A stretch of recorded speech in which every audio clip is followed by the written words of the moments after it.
fidèles téléspectateurs de African TV, et vous tous qui nous suivez sur nos différentes plateformes, nous vous disons bonjour. Et merci de toujours rester fidèles à notre compagnie. Nous vous savons que vous êtes toujours avec nous et c'est de notre devoir de toujours vous remercier. On est donc sur le plateau de African TV pour parler de l'actualité sur le continent, comme vous le savez.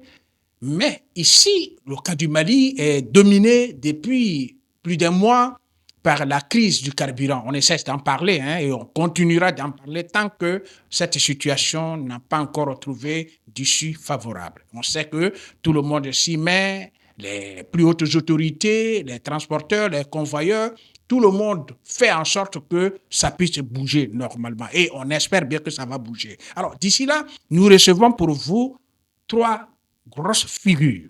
Voilà, vous connaissez déjà 2, mais la troisième, c'est une sœur, une responsable, une intellectuelle, une citoyenne qui a bien voulu accepter d'être présente sur notre plateau pour débattre avec nous de ce sujet d'actualité. Avant de la présenter, nous allons donc déjà vous présenter Baba Boubacar Keïta que vous connaissez. Baba, merci d'être venu. Merci, monsieur. Bonjour.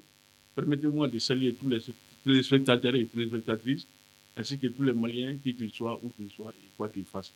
Donc, c'est un plaisir, c'est un honneur d'être sur ce plateau pour débattre des questions d'intérêt national. Merci, Baba. Tu as toujours répondu. C'est avec plaisir que nous te recevons et la porte est grandement ouverte pour toi. Alors, on a encore avec nous notre artiste, l'homme des arts, celui-là qui sait. Et d'ailleurs, sa présentation, vous savez, sa tenue déjà dit beaucoup de choses. Il n'est pas comme ça par hasard. Alors, maître de la couture, comment ça va, monsieur Samba Touré? Oui, ça va bien. Bonjour, monsieur Monoko. Bonjour, African TV. Bonjour, tous les téléspectateurs. Merci. Ça va, je suis là. Je vais bien. Voilà. Monsieur Baba, merci, bonjour. Bonjour à madame Djeneba. Oui, vous l'avez bien dit, ma sœur est notre panéliste du jour, Djeneba Diarra. Elle est donc enseignante à l'université, mais précisément à l'ENI. Elle a laissé donc ses craies, ses cahiers, ses équerres, tout ce qu'elle a avec elle pour dire aujourd'hui, elle répond à notre appel. Merci, madame, d'être venue, ma sœur. Merci à vous, cher estimé frère Monaco. Oui. C'est un réel plaisir d'être autour de cette table aujourd'hui. Merci, ma sœur. Mes chaleureuses salutations à mes co-panélistes, aux téléspectateurs, ainsi qu'à toute l'équipe de African TV. Merci. Et déjà, grand bonjour à tous les techniciens derrière la vitre là-bas qui se battent pour nous donner des bonnes images pour que, effectivement, tout se passe dans de bonnes conditions. Merci à vous de toujours rester debout. Alors, on va continuer avec cette histoire de carburant qui mine toujours l'actualité, la nôtre, mais l'actualité du pays. Mais quand je dis la nôtre, c'est parce que nous sommes des communicants, des journalistes. On a donc toujours cherché l'actualité nouvelle, mais tristement, celle de la crise du carburant nous maintient. Et on n'a pas autre choix que d'en débattre. Le ministre disait hier, dans sa sortie face au niveau de la douane, aux responsables de la douane, qu'il fallait tout faire pour éviter que les gens, les populations se mettent toujours dans les rangs et se fatiguent dans les stations. En effet, c'est une réalité. Baba, vous l'avez toujours vécu, on en a toujours parlé. Le ministre dit que les citernes arrivent, mais les files d'attente ne font pas. Alors, qu'est-ce qui pourrait bien se passer? Ce n'est pas étonnant quand même, Baba. Je crois que c'est étonnant. Si réellement les citernes viennent, donc ça veut dire que l'essence devrait couler à flot. Mais tel n'est pas le cas. Et je crois que les files continuent, les longues files continuent dans toutes les stations. Et c'est quelques stations seulement aussi qui sont ouvertes sur l'ensemble. Même la moitié souvent n'est pas ouverte au cas de la commune 4 quand même, parce que je suis de cette commune-là et j'ai un peu tourné pendant ces 2 jours-là pour constater par mon intuition d'anthropologue qui m'a poussé à faire cela. Donc il y a peu de stations qui sont ouvertes Et quelques stations aussi qui sont ouvertes, il y a des grandes files devant ces stations et ça continue. Et le ministre a même dit que d'habitude, et la quantité qui rentrait avant la crise et celle qui rentre maintenant est plus élevée que celle qui rentrait avant la crise. Mais on sent quand même que le manque est là. Et bon, si le manque est là, ça veut dire que jusqu'à présent, les gens ne sont pas parvenus à avoir ce qu'ils devraient avoir. Et c'est ce qu'on a dit l'autre jour. Il faut que nos autorités fassent tous les moyens pour que cette crise-là puisse être jugulée. Parce que c'est une crise quand même qui peut impacter les autres domaines de la vie humaine. Parce que tout est lié au carburant. Donc c'est quelque chose qu'il ne faut pas du tout négliger. Donc le constat qu'il a fait, donc c'est à eux, parce que c'est eux qui disposent des ressources de l'État. Et c'est eux qui disposent aussi des moyens de l'État. C'est à eux de faire de telle sorte que, mais si les citernes viennent, c'est à eux de faire de telle sorte que alors la population soit servie. Maintenant, ils doivent faire des études ou bien des enquêtes pour constater qu'est-ce qui bloque la situation. Il ne s'agit pas seulement d'aller à la télé pour faire des communications, mais il faut aller sur le terrain pour voir réellement qu'est-ce qui ne va pas, qu'est-ce qui est en train de faire de telle sorte que les Maliens n'ont pas accès au carburant, quoi que ce carburant est en train d'entrer, comme il le dit. Donc, il fallait ça. Donc, ils ont des services pour ça, je crois. Ils ont des agents pour ça, que les agents aillent sur le terrain et voir ce qui se passe. Sinon, vraiment, la situation, on l'avait dit l'autre jour que ça s'était amélioré, mais c'est en train de se dégrader, comme on l'a dit aussi, et c'est en train de rouler en dents de scie, et ça, c'est très dangereux. Et nous sommes à plus d'un mois de cette crise déjà, donc ça ne doit pas être une fatalité. Donc, nos autorités doivent mettre tous les moyens pour quand même résorber ce qui nous est arrivé. Et c'est urgent et c'est pertinent. Bien, merci. Avant de passer la parole à notre frère Samba, on va demander à la technique parce qu'il y a une vibration, il y a interconnexion. Peut-être qu'il faut éloigner les téléphones du studio parce qu'il y a un bruit sonore dedans et on souhaiterait que ça s'arrange le plus tôt possible. Si ce sont les téléphones qui sont branchés à côté, il faut les éloigner parce qu'il y a interférence. Ça, on fait confiance à la technique, elle peut résoudre ça déjà. Merci. Alors, Samba.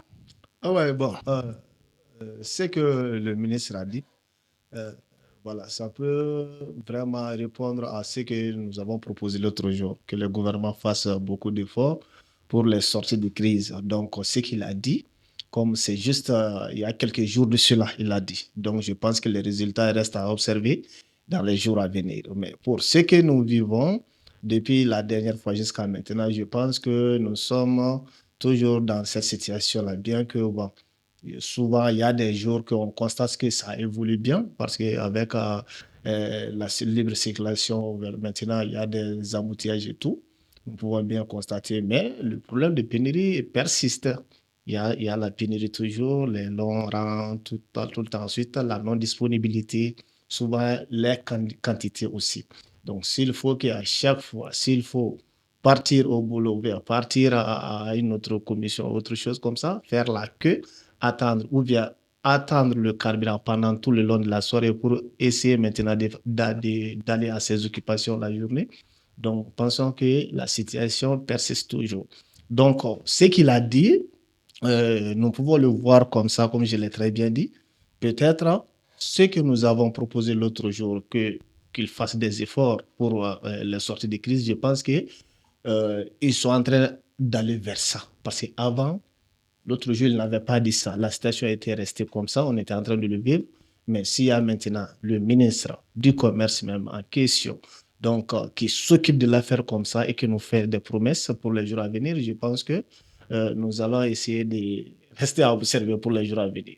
Voilà. Merci. On va donc observer pour les jours à venir. Et je suis sûr et certain que on a ici Madame Djeneba Nyara qui est venue, mais on pourrait peut-être s'interroger comment elle est peut-être venue, avec quelle acrobatie, comment elle a pu pousser le véhicule, comment la voiture est venue. Dans tous les cas, ce qui est sûr, elle est avec nous. Alors, la crise est là, ma soeur, comment vous l'avez sentie, comment vous la ressentez?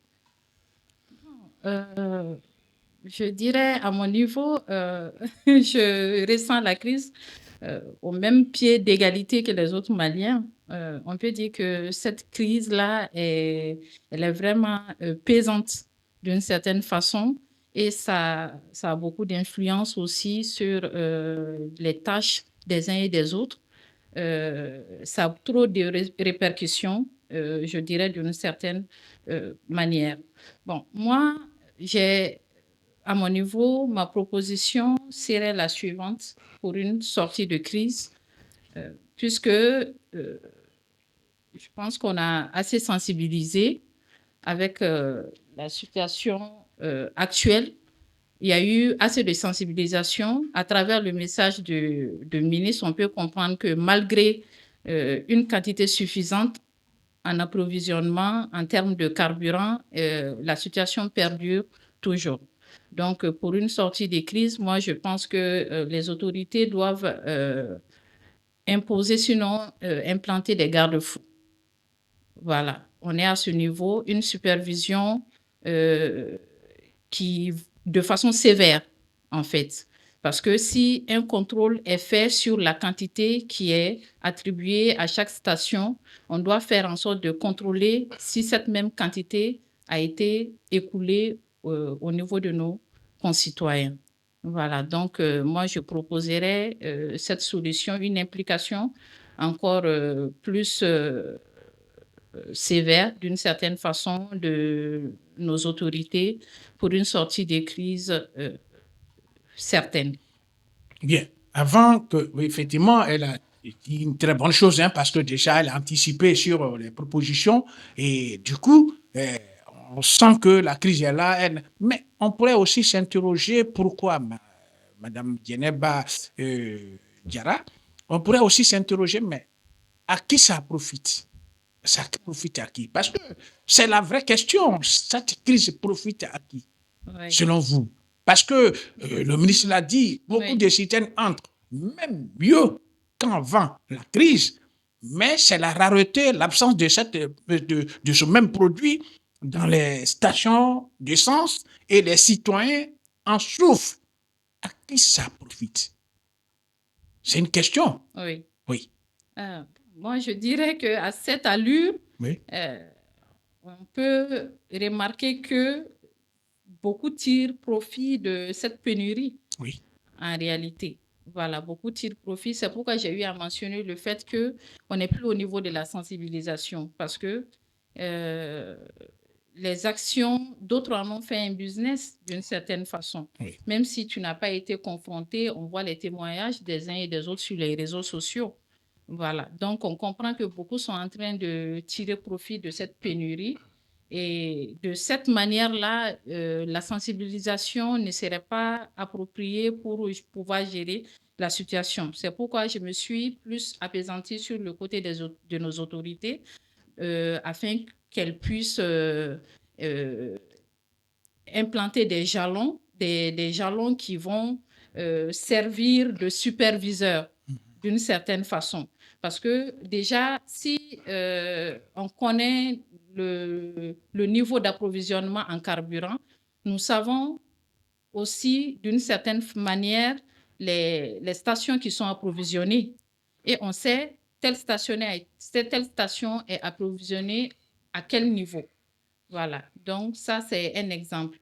Donc si on connaît ce niveau déjà de la quantité, moi je pense que la gestion peut aussi suivre automatiquement. Parce que un problème, comme on le dit, qui est reconnu d'une certaine façon est résolu à 50%. Vu que nous connaissons déjà le problème, nous savons où se situe le problème. À mon avis, on doit juste creuser l'abcès d'une certaine manière pour pouvoir sortir de cette crise. Sinon, tant que d'autres sont en train de remplir leurs poches, de profiter de cette situation, elle risque de perdurer d'une certaine manière. Voilà. Oui, elle risque de perdurer d'une certaine manière. Et puis c'est triste de faire ce constat. Nous en avons parlé. Et ça dure, ça perdure. Elle parle donc des mesures dissuasives. Il faut dissuader. Donc, elle dit il faut être vraiment sévère là-dessus. Et donc, en d'autres termes, traquer ou punir ou sanctionner ceux qui se saisissent de ces réalités pour en faire du business. Vous partagez cet avis? Moi, je crois que dans cette affaire-là, il faut faire une analyse très profonde. Parce qu'il y a les communications, il y a la réalité. Oui. On voit des choses qui sont dites, Mais quand on dit qu'il y a plus de carburant qu'il n'en faut, bien qui vient en ce moment et qui ne venait pas avant même la crise. Donc cela devrait faire de telle sorte que toutes les stations soient ouvertes ou bien. Oui. Mais quand vous promenez dans la ville, les stations qui sont ouvertes ne sont pas nombreuses. Bon, si ça venait maintenant, pourquoi les stations ne sont pas ouvertes? Oui, mais justement, Voilà. Maintenant, on se pose cette question. Pourquoi? mais je donne l'élément précis. Là-dessus, le ministre a été clair. Il a dit à la douane, faites tout. Non, le ministre l'a dit. Oui. Mais moi, je parle de la réalité sur le terrain. Oui, justement, Mais est-ce que ce n'est pas peut-être à ce niveau, parce que ça vient, le ministre il reconnaît Qui que ça dit? c'est venu. Oui, oui. Et ça a toujours transité par la douane, n'est-ce pas? Oui, oui. Et c'est de là-bas, ça devrait être dispatché. Si c'est dispatché. Pourquoi c'est pas dispatché? Voilà le vrai débat, Baba. Voilà, c'est ça. Voilà, le vrai débat. voilà, Voilà, c'est ça le vrai débat. voilà. Donc, à qui ça profite? Voilà, C'est ça le vrai voilà, débat. c'est ça. C'est ça le vrai Maintenant, si débat. vous voyez que les stations là ne sont pas ouvertes, là, c'est parce qu'ils n'en ont pas peut-être. Ben hein. voilà, Maintenant, mais c'est rentré. c'est rentré. Mais ce n'est pas... Voilà. C'est où? Voilà, maintenant, c'est cette question qui doit être posée. Oui. Et maintenant, est-ce que la distribution de la douane aux stations est faite normalement? Mais justement, c'est Voilà, pourquoi... c'est ça. C'est la vraie question, mais Samba, vous Ah. allez réagir. bon. Le ministre a été, on ne peut plus clair. Ouais, Il bon. dit, il faut faire en sorte que les citoyens ne puissent plus rester longtemps dans les stations. Il a dit ça à qui? Aux responsables de la douane. Et c'est le ministre a dit Oui, qu'il y en a plus qu'avant voilà. cette crise. Ouais. Alors, ce plus qui est venu, Ouais. c'est partout. C'est parti où? Bon, je pense que le plus là, ce qu'il a dit, ça peut être évident. Parce qu'en temps normal, Oui, en temps- asseyez, prenez bonne position et puis voici votre Ah, interlocuteur. Voilà. donc en temps normal et en temps de guerre, ce n'est pas la même chose. Oui. Le gouvernement, nous sommes en guerre. Donc il y a d'abord, je peux comprendre, il peut y avoir la consommation de l'armée. Non. Je peux comprendre Ce ça. n'est pas 1, ça. 2, 2. Non, Non, je veux- attends, non, Ouais. c'est pas ça. Non, c'est Ils pas ont dit qu'il y a plus. Non, c'est pas ça le sujet. Ah, ah.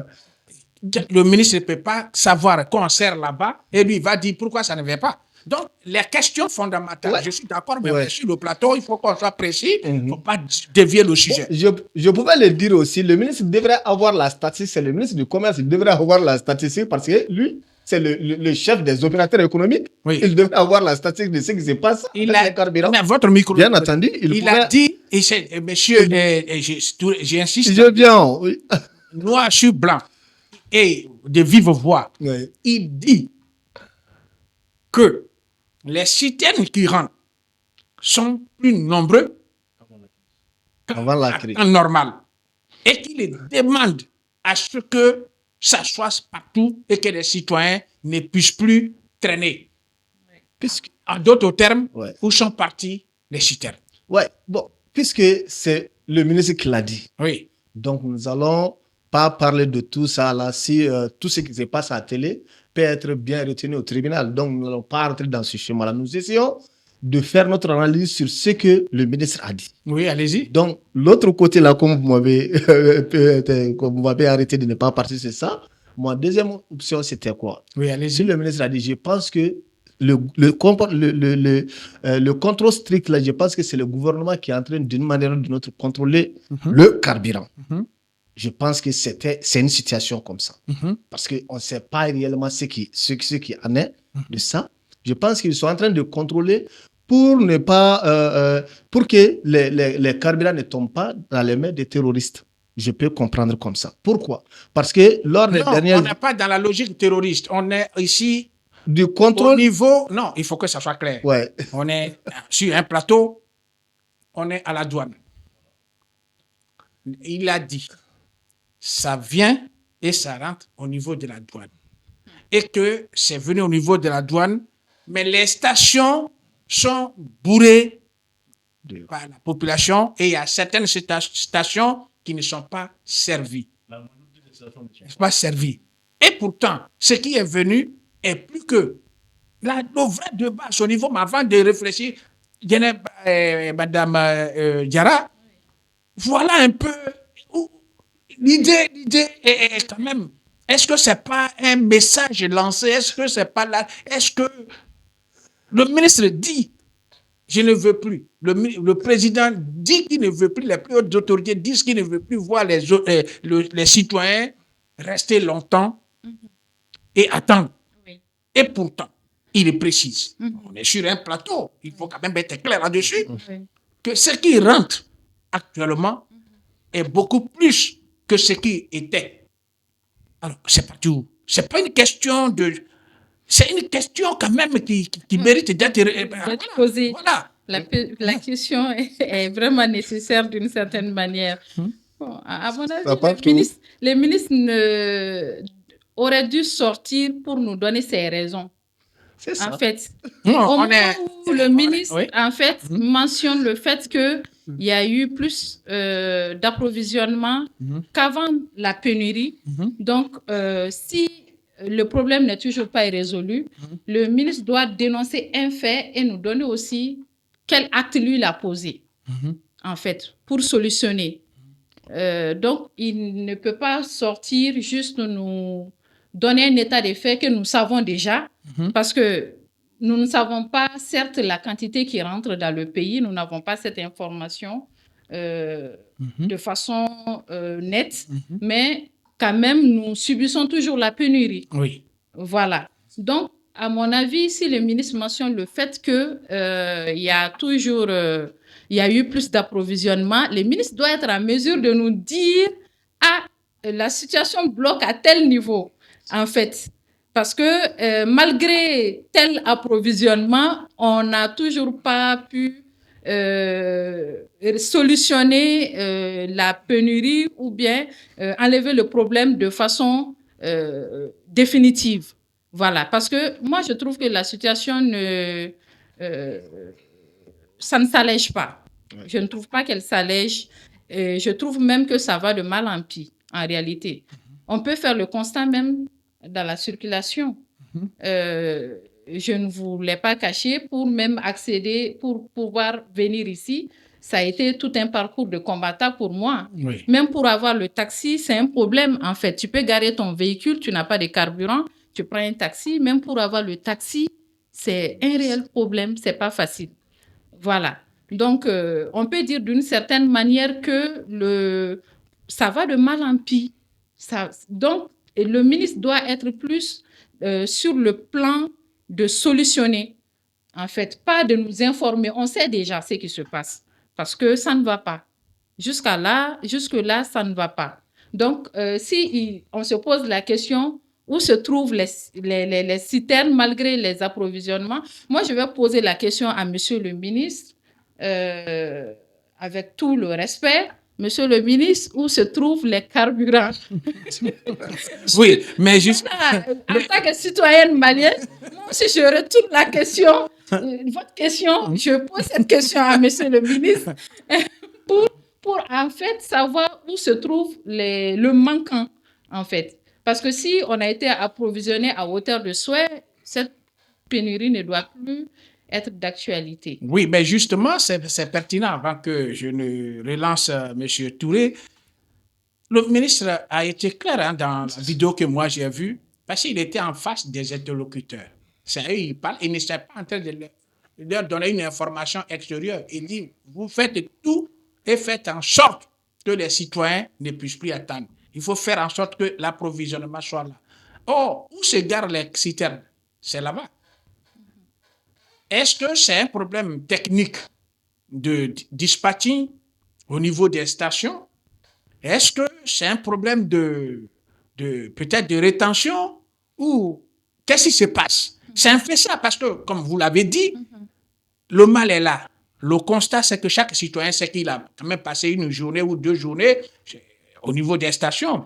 Quand on sort, on voit les files d'attente, et ça fait aussi mal aux autorités. Oui. Ça ne leur plaît pas que les concitoyens puissent toujours rester là, malgré leurs efforts d'approvisionnement. C'est un peu à ce niveau que ça se situe. Oui. J'ai comme l'impression, je peux me tromper, mais à ce niveau, le ministère est face à la douane. C'est un peu ça. Le vrai débat, c'est à ce niveau. Oui. Oui. C'est là-bas le sujet. Oui, mais les citernes sont garées au niveau de l'ONAP. Oui. ONAP, c'est la douane. Oui. La douane relève toujours du gouvernement. Oui. Donc, comment ça se passe entre ONAP et les stations-service? Oui. Nous avons souvent des connaissances qui ont des stations-service. Oui. Est-ce que vous voyez un peu? Ça fait 2 jours, j'ai garé la voiture au niveau des stations 2 jours, 2 nuits, parce qu'on nous avait dit que le carburant allait venir, c'est déjà réglé. Et jusque-là, ce n'est pas venu. Mais le propriétaire de la station même ne peut pas nous donner des explications. Mais c'était résolu parce que le jour avant, il distribuait des gasoil. Et nous venons pour le carburant. Les jours suivants, après le gasoil, c'était l'essence. Il a dit que l'essence doit venir. Et la voiture est restée garée là 2 jours, 2 nuits. Il n'y a toujours pas d'essence. Et le monsieur ne peut pas nous donner des explications. Est-ce que vous voyez un peu? Donc, puisque lui, il est directement face à son argent, c'est sa station, il devrait être à mesure de nous donner des explications. Il y a le blocage au niveau de la douane, au niveau de l'ONAP. C'est pourquoi je voulais dire que ça peut être, puisque nous ne savons pas de quoi s'agit-il réellement, j'ai dit ça peut être la gestion technique du gouvernement, la situation du carburant. C'est pourquoi nous n'avons pas, il y en a plus, parce que d'après les informations, personnellement, je ne suis pas allé dans la cour de l'ONAP. Est-ce que vous voyez un peu? Mais souvent, les gens font passer des informations qu'il y a beaucoup de sternes sont garés là-bas. Est-ce que vous voyez un peu? Donc, puisque beaucoup de sternes sont garés là-bas, les gens ont leur argent, ils veulent acheter, mais ce n'est pas distribué comme ça. Pourquoi c'est garé? C'est ça la question. On n'a pas dit. C'est pourquoi je dis. On dit de déverser dans les stations. Ouais, on avait dit au début, bien entendu que, Baba, je vous reviens. Au début de la crise, on avait dit que non, il y avait des stations qui étaient desservies et ces stations, les promoteurs ou les responsables ne voulaient pas servir. Ça a été dit. Et on a accusé beaucoup de personnes. Aujourd'hui, les stations sont prêtes pour dire, pour amener le carburant, nous, on va servir. La population dit, bon, nous, on est résilients, on n'a pas de problème, on va rester. On ne dort pas, mais ça ne nous dérange pas. Parce que le pays est en crise. Donc, on contribue, on fait nos efforts de crise aussi. Oui. Et les citoyens sont gardés et on ne va pas. Qu'est-ce qui se passe? C'est la question qui est là. Mais pratiquement, on sait que l'enchaînement au niveau de la douane et vers les stations, c'est ce qui pose problème. Oui. Et c'est une réalité. Et cette image-là, des rangs, cette image de pénurie dans les pays-là, ça ne profite pas à l'État, ça ne profite pas au peuple. Ça ne profite à personne. Voilà. Maintenant, non, les gens qui ont causé ces blocages-là, c'est comme une victoire pour eux. Qu'ils voient les gens arrêter de ne pas avoir de décence, qu'il y a des rangs là, et que les gens partagent ça sur les réseaux sociaux, que le monde en parle là. C'est ce qu'ils veulent. Et nos dirigeants doivent tout faire pour empêcher cela. C'est une activité de communication pour eux. C'est comme s'ils ont une victoire comme ça. Il faut qu'on se dise la vérité. Hein. Voilà. Il ne faut pas qu'on tourne autour de la boue. Donc, ces problèmes-là, le gouvernement doit en faire une préoccupation. Une priorité, quoi. Oui. Même si tout doit s'arrêter là pour que l'essence puisse continuer à couler à Bamako ou bien dans les autres villes du Mali, il faut que cela soit fait, quoi. Il ne faut pas que nous cédions à ce qu'ils veulent. Donc maintenant, s'il y a un problème d'administration, ou bien il y a un problème de logistique là, oui. donc qu'on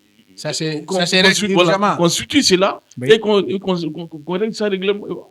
Parce que c'est eux qui doivent faire cela. Si ce n'est pas eux qui font ça là, un ministre là, est-ce qu'il doit dénoncer? Il doit solutionner, il doit avoir la solution. Ouais. Nous, population, là, nous pouvons dénoncer ça s'est passé, ça ne s'est pas. Parce que nous n'avons pas les moyens pour le résoudre. Mais un ministre, là, le ministre ne dénonce pas. Le ministre sanctionne, le ministre résout. C'est ça. Donc, il faut qu'il trouve la solution. Bon, et pas celui là, tous ceux qui sont impliqués dans cette affaire-là. Donc, il faut qu'il trouve la solution pour que cette situation-là puisse s'aménager, puisque ça a trop duré. 1 mois, on est dans 1 mois et quelques jours, plus de 10 jours, plus d'1 mois. Donc, il va falloir qu'on trouve la solution et qu'on quitte dans ça. Et ce n'est pas au-dessus de nos moyens. Lui-même, il dit que la chose rentre. Parce que c'est l'acheminement qui posait problème. Oui. Maintenant, si ça rentre là, la distribution ne doit pas poser problème, s'il n'y a pas autre chose. Maintenant, si on fait des enquêtes et qu'on voit qu'il y a des blocages ou bien il y a des responsabilités qui sont là, maintenant que des sanctions soient prises et qu'on trouve les moyens maintenant pour que la situation vienne dans la normalité. Donc, bien, c'est pourquoi j'ai posé la question. Voilà. Qu'est-ce qui se passe? Parce que c'est comme si on était donc en train de saboter le travail des plus hautes autorités. Parce que le ministre des Affaires étrangères, lors de la conférence qu'il a tenue au niveau de FEBAC ou au cours du forum des armements, il a, face aux journalistes, il dit on a pris toutes les dispositions et ce n'est pas le problème de l'écoulement parce qu'on va renforcer la sécurisation pour que ça vienne. Et effectivement, le ministre du Commerce reconnaît que c'est venu en grande quantité. Ça veut dire quelque part que les autorités font des efforts. Le fait que ça ne vient pas, est-ce que serait un sabotage ou qu'est-ce qui ne va pas? C'est là, ce côté-là qui est un peu dérangeant. Qu'est-ce qui se passe? Les citoyens souffrent, les autorités amènent le carburant et on ne le voit pas. C'est quand même sérieux, madame. Oui, très sérieux. Je rejoins M. Keita dans la même foulée. Et réellement, nos autorités doivent faire de cette situation un défi. Oui. En fait, c'est un défi à relever, réellement, pour nos autorités et même pour nous, les Maliens, en fait. Parce que tout le monde sait ce qui a causé cette crise à la base. Donc, comme tout bon Malien, personne ne va souhaiter, quelles que soient les divergences d'opinion, que cette situation puisse perdurer d'une certaine façon. Voilà. C'est une question patriotique même, c'est devenu une notion patriotique et ça doit être un défi pour nos autorités, en fait, de trouver les solutions adéquates pour qu'on puisse sortir de cette crise.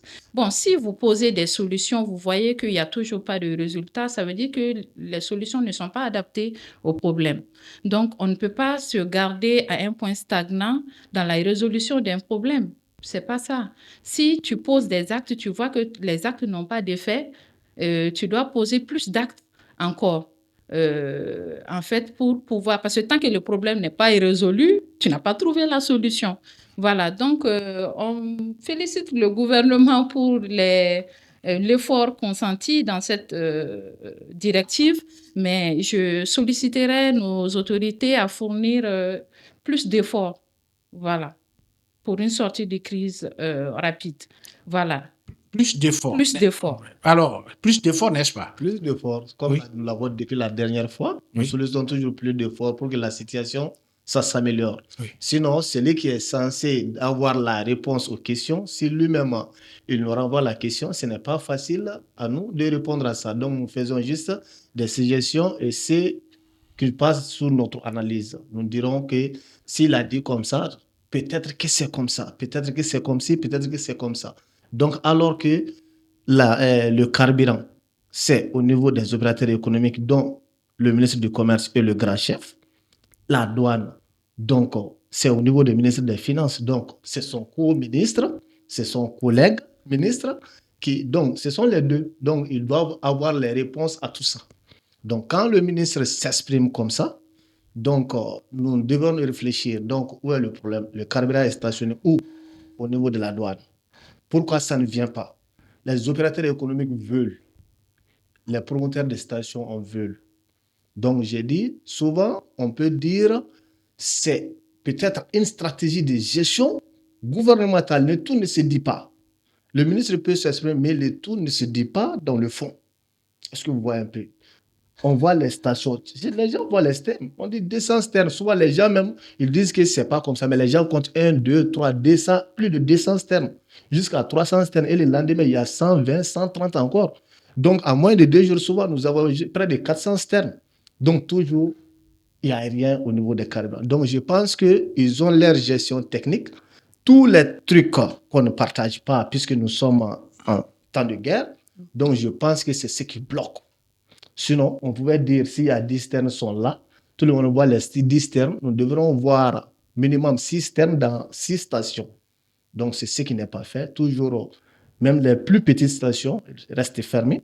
Les grandes stations, souvent, quand ils distribuent 2 jours par semaine, plus, il y en a des stations qui attendent 10 jours, d'autres attendent une autre semaine. Donc, ce qu'elle a dit, mais co-panéliste, c'est bien ça.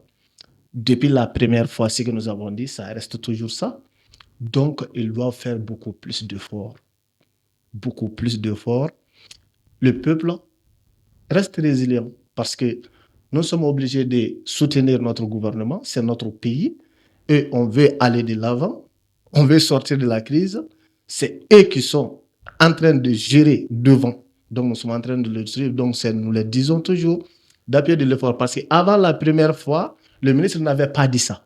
Donc, s'il sort et dit et confirme qu'il y a plus de quantité, donc maintenant qu'il y a un problème maintenant dans la distribution, je pense que d'ici le plateau prochain, je pense que nous aurons voilà, la normalité. Et nous Oui, le souhaitons justement, bien. c'est à ce niveau que j'ai rebondi pour dire que on avait souvent accusé, parce que quand il y a la crise, on dit non, les autorités ne rassurent pas, ils ne parlent pas, ils ne disent rien. Alors, ils sont sortis quand même. Le ministre des Affaires étrangères a dit oui, c'est pas un souci, on sait que la guerre qui nous frappe, et ceux qui sont contre le Mali trouvent tous les moyens pour penser asphyxier le pays, mais les autorités font tout pour ne pas que ça arrive. Et que les dispositions sont prises pour que les convois arrivent à bon port, évidemment. C'est ce qu'il a dit. Et le ministre du Commerce reconnaît qu'effectivement, c'est fait. Moi, je crois que c'est des langages qui rassurent un peu Baba. Ouais. Oui, Mais le problème du carburant, rien ne les règle ici, ce n'est le carburant, quoi. oui, Tu peux bien parler, tu peux bien communiquer, mais si les gens n'ont pas de carburant, ils vont le sentir, quoi. oui. Donc, on sait qu'ils sont en train de fournir des efforts. Et on sait qu'ils sont à pied d'œuvre. Hein. Mais nous voudrons que nous revenions à la normalité. Et nous savons aussi que revenir à la normalité, là, n'est pas au-dessus de notre État, n'est pas au-dessus de la nation. Maintenant, il s'agit des problèmes organisationnels, donc des problèmes administratifs, qu'il faut régler. Et maintenant, si l'acheminement n'a pas été un problème, moi, je ne vois pas en quoi la distribution va être un problème.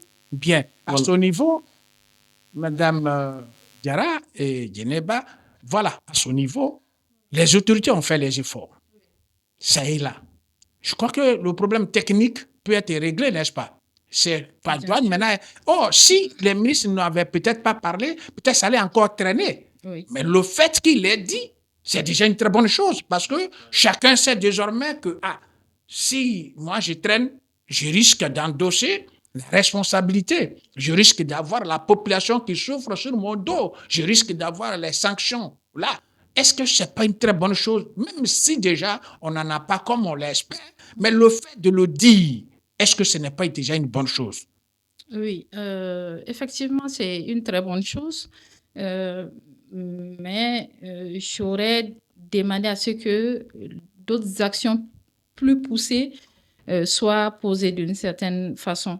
En fait, dans la gestion de cette crise-là, moi, à mon avis, chacun doit jouer sa partition. Parce que dans cette gestion-là, je ne pense pas que c'est un seul ministre qui est concerné. Voilà, dans le cadre de la gestion de cette crise-là. Donc, si chacun joue sa partition, à mon avis, c'est bien de parler, de donner. C'est comme s'il a donné un ordre. Le ministre a donné un ordre à travers son message. J'aurais souhaité aussi qu'il vienne avec un carnet, c'est une manière de parler, qui a eu à recenser, en fait, le nombre de citernes qui ont acheminé jusqu'à notre niveau, ici au Mali. Donc, et maintenant, avoir aussi, c'est comme si avoir une synthèse de la situation. Il aurait dû apporter cette synthèse avec lui. Il y a tel nombre de citernes qui sont rentrées et il y a au moins tel nombre de stations qui ont été approvisionnées. Bon, s'il y a eu, par exemple, nous sommes ici au nombre de 4. S'il y a 4 stations, chacun d'entre nous était en possession d'une station, vous savez à quelle hauteur votre station a été approvisionnée. Keita connaît la même chose pour sa station, Touré, la même chose. Moi aussi, j'ai l'information sur la quantité d'approvisionnement en carburant de ma station. Donc, connaissant ces 4 informations, c'est faire une synthèse d'une certaine manière. Si le cumul devrait faire, par exemple, c'est un exemple, devrait faire, par exemple, 500 litres au total. Mais nos cumuls ne font que 300. Donc maintenant, le ministre va exiger où se trouvent les 200 litres qui manquent. Donc de lui situer d'une certaine façon sur les 200 litres qui manquent. Ça a été utilisé comment? C'est rentré où? Voilà, d'où votre fameuse question. Ça profite à qui? Oui. Voilà, donc cette question qui revient à ce niveau. Vous l'avez utilisée comment? Vu que vous avez le document officiel, précisant que votre station a été approvisionnée à hauteur de, par exemple, 50, c'est un exemple, je donne juste un exemple, voilà, en termes de chiffres, voilà. Et lui, il a été approvisionné, par exemple, à hauteur de 100, et ainsi de suite. Bon, le cumul ne vaut toujours pas les 500. Donc, en ce moment, on sait qu'il y a un problème. On sait aussi combien de litres de carburant manquent, en fait. Donc, si on sait qu'il y a le manquement, maintenant, c'est parti où? Donc, à mon avis, ça a été bien de parler de parler de la situation, mais ça aurait été mieux aussi si le ministre aussi tapait d'une certaine façon, une manière de parler entre guillemets, tapait sur la table d'une certaine manière, parce qu'il a mis le doigt sur l'abcès. Donc, déjà, s'il sait où se situe le problème, il ne faut pas seulement leur demander d'exécuter quelque chose, mais il faudrait leur exiger aussi de régler la situation antérieure. Parce que les 500 litres là que j'avais pris comme exemple, les 200 litres qui manquent là, ils doivent d'abord amener cette explication, en fait.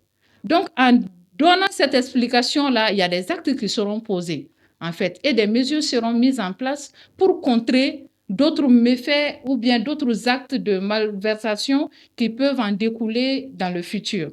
Donc, à mon avis, il faut qu'on arrête d'être passif à ce stade-là.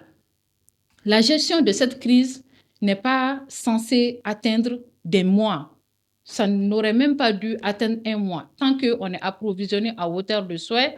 Et maintenant, mais malgré ça, le problème perdure.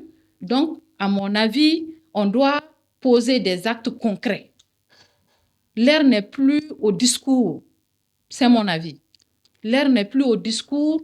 Nous savons tous ce qui se passe actuellement. Parce que je reviens à ce que Keita avait mentionné, rien ne peut résoudre le problème de carburant si ce n'est le carburant. Voilà. Donc, tant que le problème persiste au niveau de la population, il n'est pas résolu. Donc, on est à un niveau de poser des actes pour, en fait, ceux qui en tirent profit.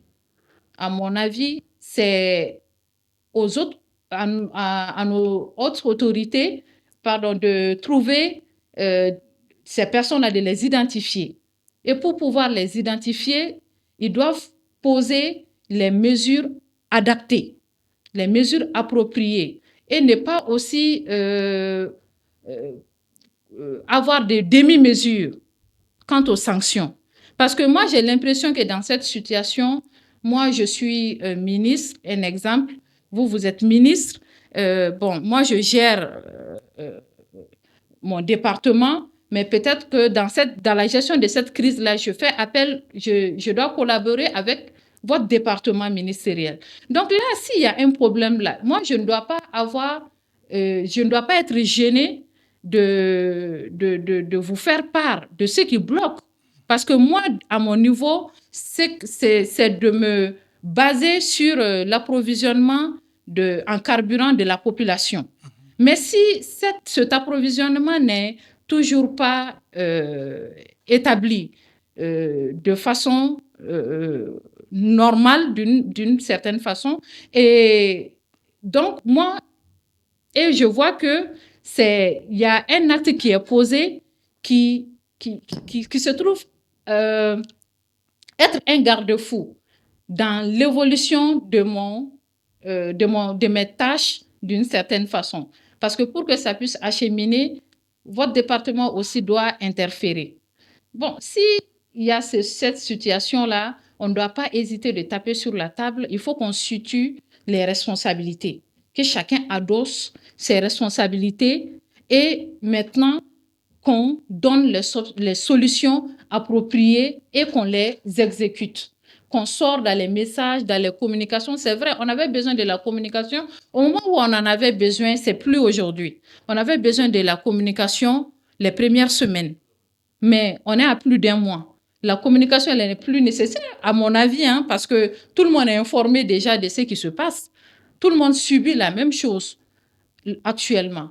Donc, on n'est plus au niveau de la communication, on est au niveau de poser des actes qui vont pouvoir solutionner le problème. Oui, Baba, solutionner le problème. Il faut le solutionner, c'est ce qui est demandé, c'est de cela que nous parlons toujours. Hein, c'est ça l'objet de notre réflexion. Mais il y a un élément dans cette crise qui est très importante, du moins, c'est la capacité de ce grand peuple d'accepter de souffrir. Baba, est-ce que cette crise n'a pas sorti une leçon, une autre image, une autre façon d'apprécier les réalités? Parce que hier, qui pouvait imaginer que Bamako serait là et que les gens accepteraient de souffrir de cette façon? Mais quand même, les gens ont dit, comme vu la situation du pays, que le pays est en guerre et que le pays est en guerre, nous on accepte. Ça ramène encore l'idée de dire que tout le monde est donc unanime, qu'on doit souffrir ensemble parce que le pays est en guerre.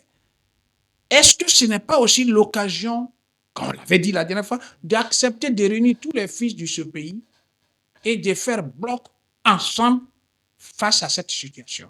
Baba. Parce qu'on dit que dans les familles, hein, c'est les crises qui amènent l'union. Parce que quand il y a une crise, le jour de la réconciliation, on fait tout pour que tout le monde se retrouve et on verse l'eau et toute la famille part ensemble. Et on est dans une crise qui déchire tout le monde, chacun apprend sa part, qu'on soit pour ou contre, qu'on soit anti ou pas, mais tout le monde en subit. Est-ce que ce n'est pas l'occasion de dire, est-ce qu'on souffre ensemble, est-ce qu'on ne peut pas se retrouver ensemble? Je crois qu'il y a Genova qui avait dit qu'on est en crise et que chacun doit jouer sa partition. Oui. Et je crois que le peuple malien a joué sa partition à travers la résilience. Oui. Une grande résilience.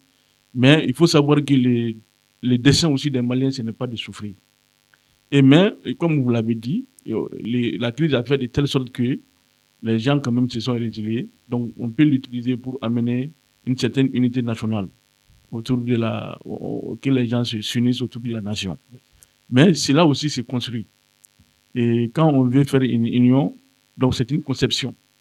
Donc il y a déjà cette résilience qui a fait que la conscience nationale a été relevée à peu près à un mois comme ça et quelques jours. Donc on peut profiter de cette euphorie-là pour demander aux gens d'aller vers cette union. Mais c'est aux gens de construire l'union. Parce que les premiers plans qu'on avait fait pour l'union étaient plus exclusifs, quoi. Maintenant, comme vous l'avez dit, chacun est citoyen de ces pays-là et chacun veut le bien pour ces pays et chacun est resté résilient et chacun se soutient mutuellement aussi. Donc, je crois que les autorités doivent profiter de cette situation pour essayer quand même de concevoir et quand même une unité nationale et mettre des gens qu'il faut pour qu'on puisse aller de l'avant.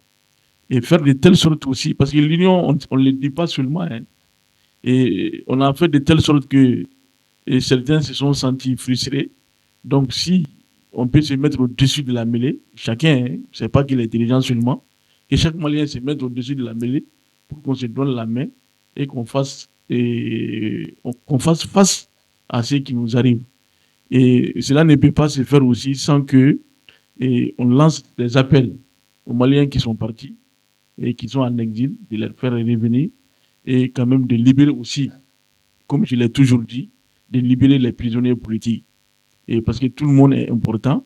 Et ce n'est pas parce que quelqu'un n'est pas d'avis avec moi que je vais le considérer comme un ennemi du pays. Peut-être qu'on n'est pas sur la même longueur d'onde, ou bien peut-être qu'il y a des incompréhensions qui nous séparent, mais cela ne fait pas de ce soutien-là mon ennemi. C'est pourquoi Amadou Ampadiba disait, entre ta vérité et ma vérité, c'est trouve la vérité. Donc, comme vous l'avez si bien dit, on peut bel et bien utiliser cette crise-là pour créer une certaine symbiose, une certaine unité. Et on est condamné même à le faire, hein, entre les Maliens, parce que sans union, rien n'est possible. Quand ça ne va pas dans un pays et qu'il n'y a pas la paix, il n'y a pas et les gens ne s'acceptent pas mutuellement, donc on ne peut construire rien de grand. Donc, cette union, quand même, est très pertinente et c'est ce qu'il faut en ces moments-là. Et je crois qu'au-delà de la crise, et nous avons su quand même que chacun est de bonne volonté. Donc, c'est aux autorités maintenant qui ont quand même les leviers en main de créer cette dynamique de réconciliation et d'unité nationale. Oui, on est presque vers la fin de cette édition, mais on va faire le tour par rapport à ce point précis de retrouver l'ensemble des fils et des filles autour de cette nation, car la nation, elle souffre, elle pleure. Il faut que ces enfants se réunissent, s'entendent. Et voilà, tout le monde, je ne parle pas des criminels ni des djihadistes, mais je parle des fils du pays. Est-ce que ce n'est pas le moment de se retrouver, faire taire beaucoup de choses, et puis voilà, toutes les couches composantes, toutes les corporations, toutes les croyances, et puis parler ensemble pour sauver la nation. Est-ce que ce ne serait pas une bonne idée? Oui, c'est bien entendu, c'est une bonne idée. Déjà, le peuple le vit. Quand on parle de résilience et de rassemblement de la majorité, de la grande partie de la population derrière le gouvernement, c'est que déjà, il y a cette action de solidarité. Puisqu'on a vu les premières semaines, il y avait cette action de solidarité déjà entre ceux qui sont en circulation. Voilà un peu. Donc, toujours, il y a cette action de solidarité. Comme bien entendu ce que Baba a dit, on doit essayer de l'élargir maintenant. Parce que puisque c'est la majorité ou bien c'est la grande partie qui est rassemblée derrière le gouvernement, mais ne doit pas négliger également ceux qui sont mis de côté. Donc, ça doit faire l'occasion, puisque si on se rassemble, ça fait plus. Et plus nous avons ensemble, nous avons beaucoup plus de force. Donc, je pense que le gouvernement aussi doit faire un peu plus de résilience de leur côté aussi. Bien entendu, quand quelqu'un n'est pas avec moi, souvent, dans la majorité des cas, la personne est contre moi, mais souvent, ce sont des défendants de leur propre d'opinion et de la liberté d'opinion que eux-mêmes et la Constitution leur garantissent.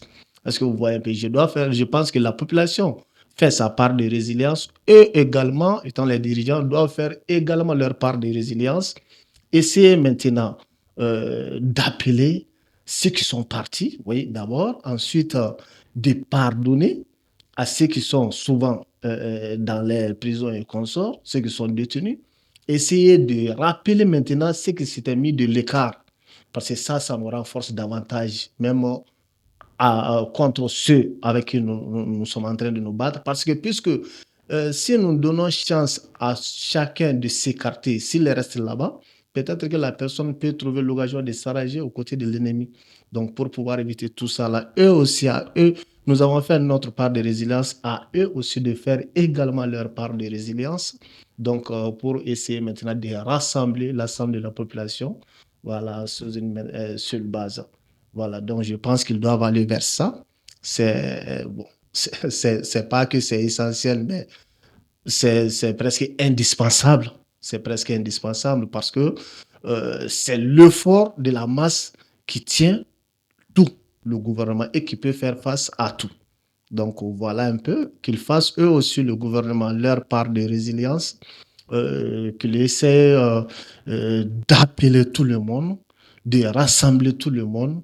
Voilà, et essayer d'écouter également, de les écouter les uns les autres, pas de les écouter aussi, d'essayer de travailler avec les différentes propositions. Parce que souvent, la sincérité en soi n'est pas une garantie de la vérité. Tu peux être sincère, tu peux penser que tu es en train de bien faire les choses sincèrement, mais souvent, ce n'est pas la bonne manière. Voilà, donc c'est en s'écoutant souvent, les contraires s'attirent souvent en s'écoutant l'opposition. Donc, bien entendu que ce n'est pas du même camp que nous.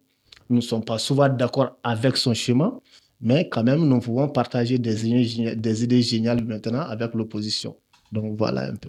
Merci pour cette brillante lecture sur ce point qui intéresse la nécessité de retrouver tout le monde.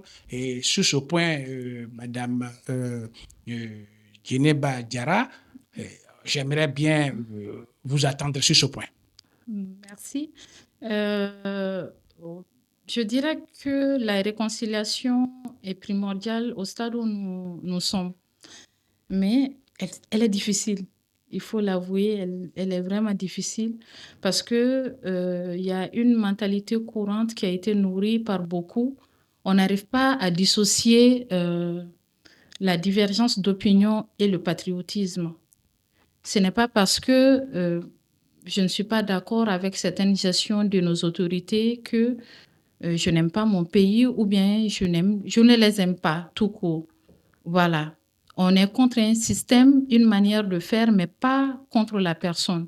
Mais à l'allure où vont les choses, en fait, le Malien est en majorité un peu dans l'émotion. Donc, c'est comme si on demandait, par exemple, à deux, c'est un exemple, on demande à deux coépouses de faire la paix, sachant bien qu'elles vont rester mariées toujours au même monsieur qui se trouve le problème, en fait. Le problème existe parce qu'elles sont mariées toujours au même homme. Donc, pour pouvoir résoudre certaines situations, il faut poser pas des actes juste pour plaire ou bien des actes juste pour le dire. Mais il faut poser des actes, des actions qui vont mener à des résultats profonds, en fait. Parce que là où nous sommes, nous devons penser le cœur du Malien. C'est pas juste dire je dois faire la paix avec Keïta, je dois faire la paix avec Touré, mais penser les cœurs. Bon, pour accéder au cœur, je pense que chacun doit dire ce qu'il n'apprécie pas. En fait, autour d'une table, qu'on donne l'opportunité aux autres de s'exprimer. Voilà. Parce que même si on se réconcilie au stade où nous nous trouvons,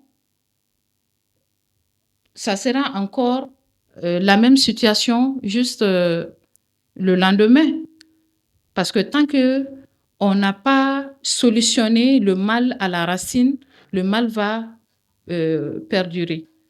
Donc, on doit chercher à solutionner le mal à la racine, que les uns et les autres comprennent, que certains de nos frères puissent se mettre en tête que ce n'est pas parce que moi, je suis, par exemple, d'un avis contraire avec le système que je n'aime pas mon pays, que ça signifie que je n'aime pas mon pays ou ça signifie que je n'aime pas la personne même de nos hautes autorités.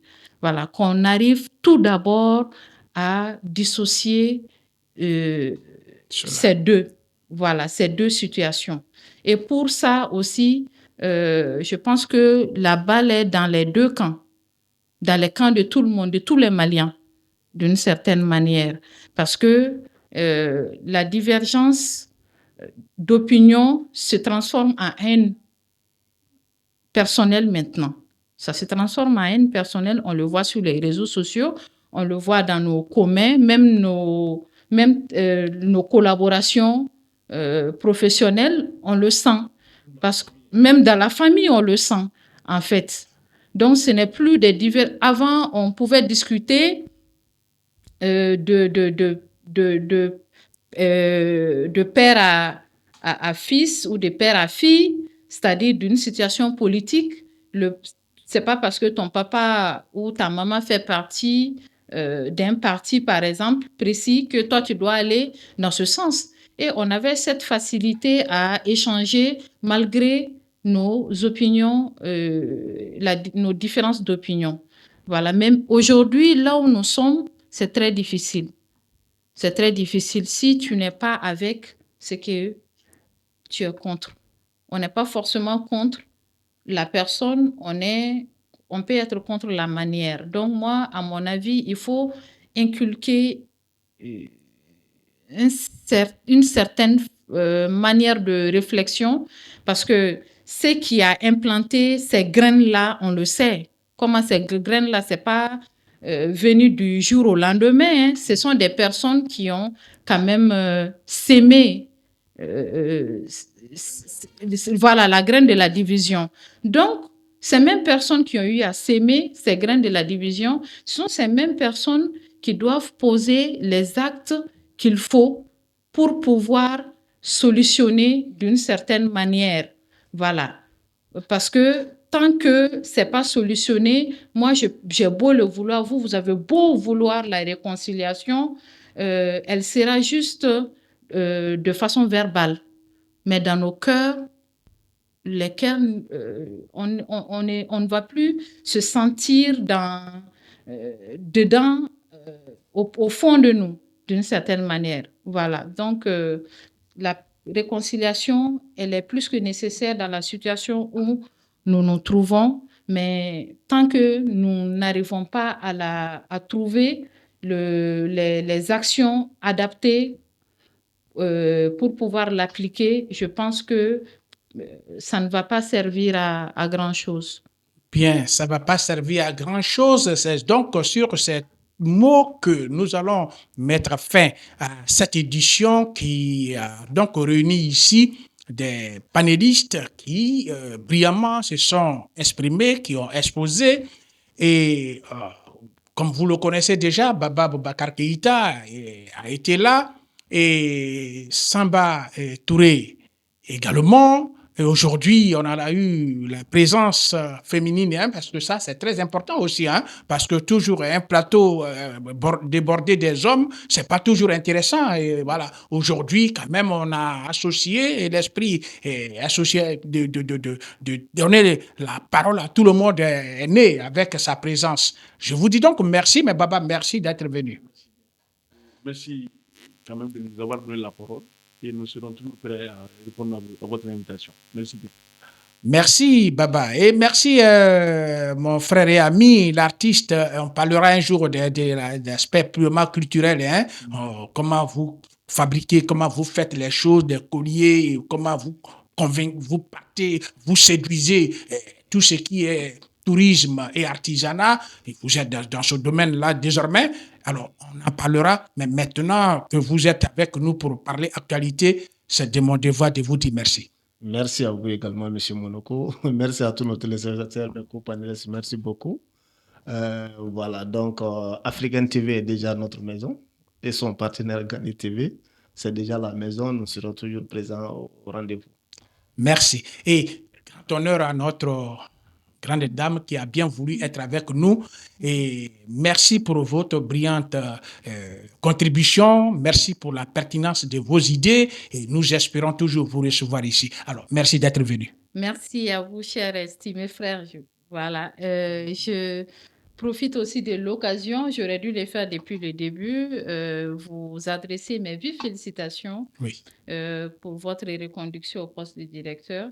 Oui. Et aussi vous remercier pour l'initiative et l'honneur de m'inviter aujourd'hui autour de cette table. Ça a été une première et Inch'Allah, ça ne sera pas une dernière fois.